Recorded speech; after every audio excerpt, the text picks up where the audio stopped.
Hello everyone, my name is Lady Ann Pabalan together with my group mates. Hi, I'm John Mark Trambulo. I am Jerine Ashley P. Villarde. Today we will discuss the classical philosophies of Aristotle. The Aristotle's classical philosophies. Classical philosophy emerged in ancient Greece following a procession from what are known as the Presocratics to the three great philosophers, which is the Socrates, Plato, and Aristotle, and then to later schools of thought including the Epicureans and Stoics. What is a classical philosophy? Classical philosophy may be loosely defined as a set of beliefs, assumptions, and analysis of experience, together with the intellectual edifice erected upon them, worked out by ancient Greek philosophers, especially Aristotle, and further developed by medieval and post-medieval thinkers, foremost among them. Aside from being known as classical philosophy, this period in the history of Western thought is also referred to as ancient philosophy or Greek and Hellenistic philosophy. The term ancient philosophy emphasizes its historical context and the fact that it originated in the ancient world. Greek and Hellenistic philosophy highlights the significant contributions of Greek thinkers and the influence of Hellenistic culture on the development of these philosophical ideas. Next is, what is Aristotle's classical philosophies? Aristotle was one of the greatest philosophers who ever lived and the first genuine scientist in history. He made pioneering contribution to all fields of philosophy and science. He invented the field formal logic, and he identified the various scientific disciplines and explored their relationships to each other. He was a student of Plato and later became the tutor of Alexander the Great. So Aristotle worked significantly influenced Western philosophy, science, and logic.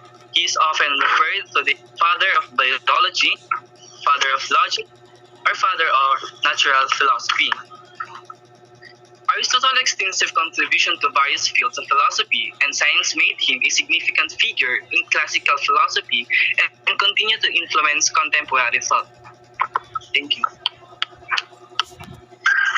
Who is Aristotle? Aristotle was born in 384 BC in Stagira, Chalcidice, about 55 kilometers 34 miles east of modern-day. His father, Nicomachus, was the personal physician to King Amyntas and Macedon. While he was young, Aristotle learned about biology and medical information, which was taught by his father. His writings cover a broad range of subjects spanning the natural sciences, philosophy, linguistics, economics, politics, psychology, and the arts. As the founder of the Peripatetic School of Philosophy in the Lyceum in Athens, he began to wider Aristotelian tradition that followed, which set the groundwork for the development of modern science. Aristotle's real name is Aristotle Stagira. He was named after the city where he was born. Aristotle was a Greek philosopher and a scientist. He also has a lot of contribution in different fields that we'll discuss later. And yung iba is nabanggit na kanina sa sinabi ni John Mark. Aristotle believed that people should strive to live well in physically, mentally, and spiritually. It's like what Mr. John Mark Trambulo said, Aristotle was a student of Plato and later became the tutor of Alexander the Great. After Plato's death, Aristotle founded his own school called by Lyceum in Athens.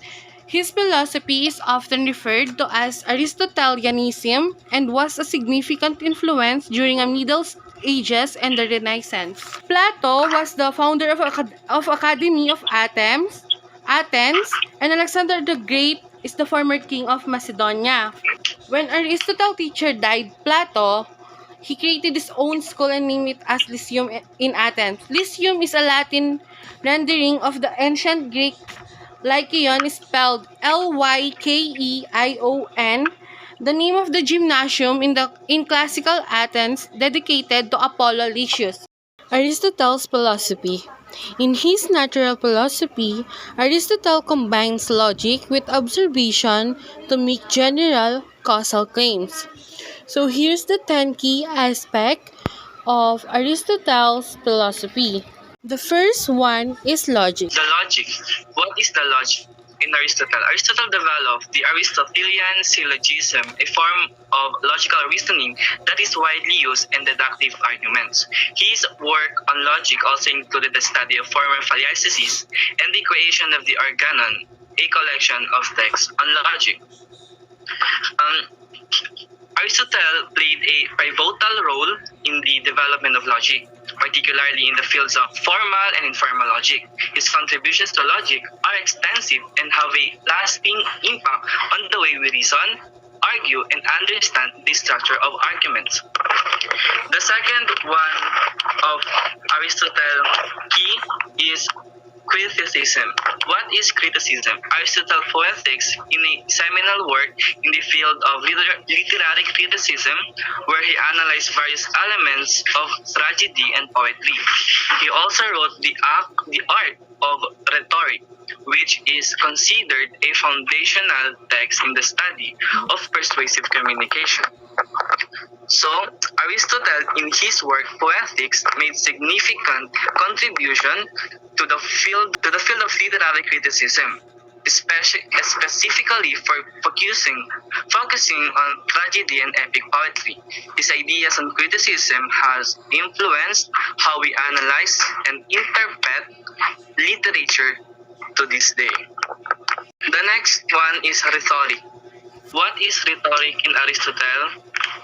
Aristotle's work in rhetoric focused on the art of persuasion and the three modes of persuasion, which is the ethos, which is the credibility, logos, which is the logic, and the pathos, which is the emotion.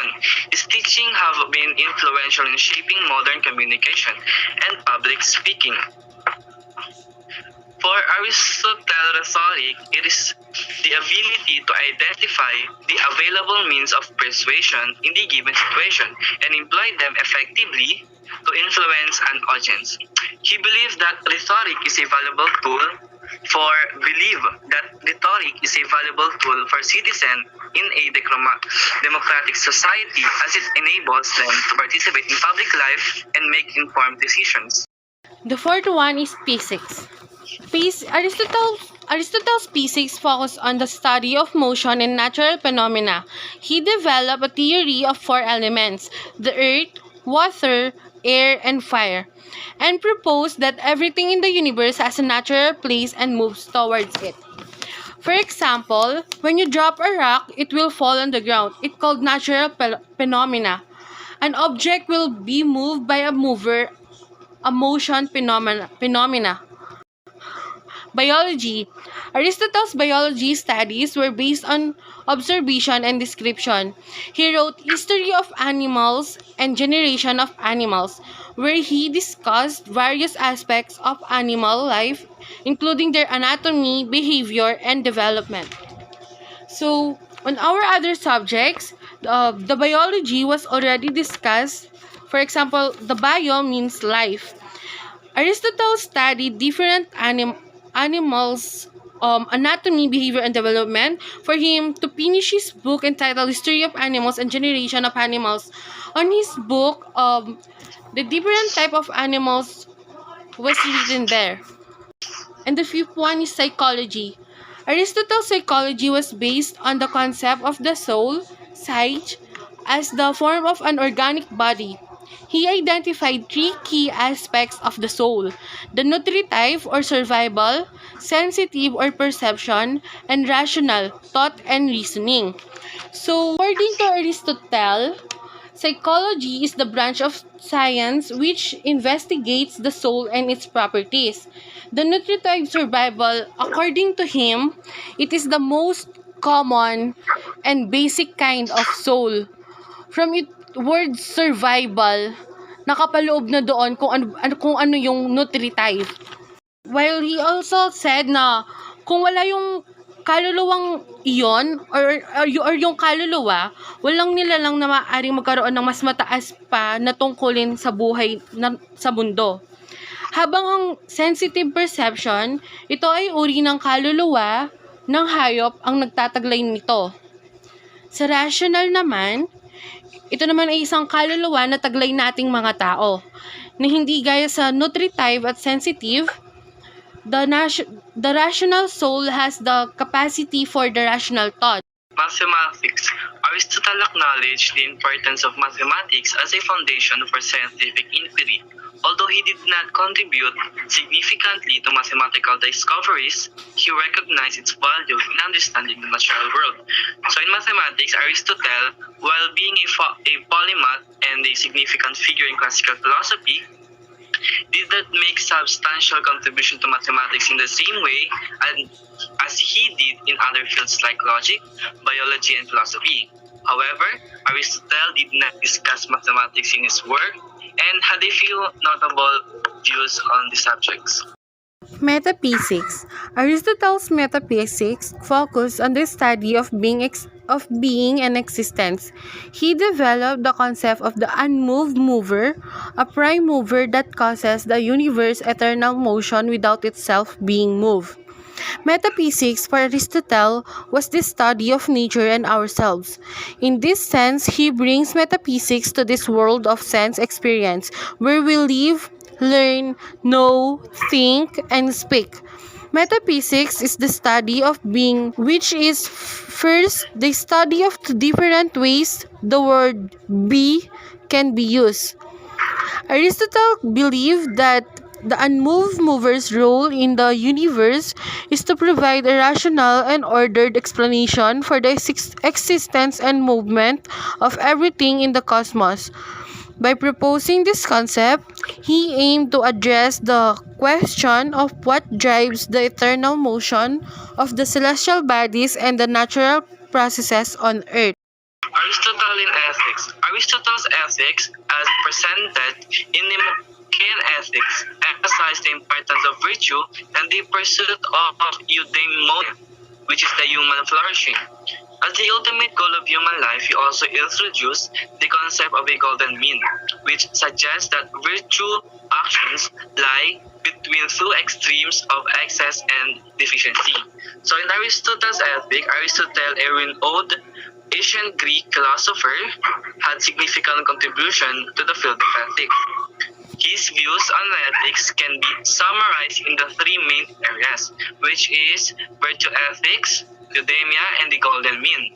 In summary, Aristotle's ethics revolved around the idea of virtues, eudaimonia, and the golden mean. He believed that by cultivating virtue and striving for the golden mean, individuals can achieve a good life and death through happiness. Politics. Aristotle's political philosophy, found in Politics, explored the nature of the state, the role of the individual in society, and various forms of government. He believed in the importance of a balanced constitution and the rule of law. Aristotle's political philosophy, as presented in his work Politics, focuses on understanding the nature of the state, the role of individuals within society, and different forms of government. He believed that a well-functioning society is essential for individuals to achieve eudaimonia or human flourishing. According to Aristotle, the state is a community of citizens who share a way of life and are united by their common interests. The state exists for the sake of its citizens, providing them with opportunities to live virtuous lives and pursue eudaimonia. That's all about the 10 key aspect of Aristotle's philosophy. Thank you. Thank you.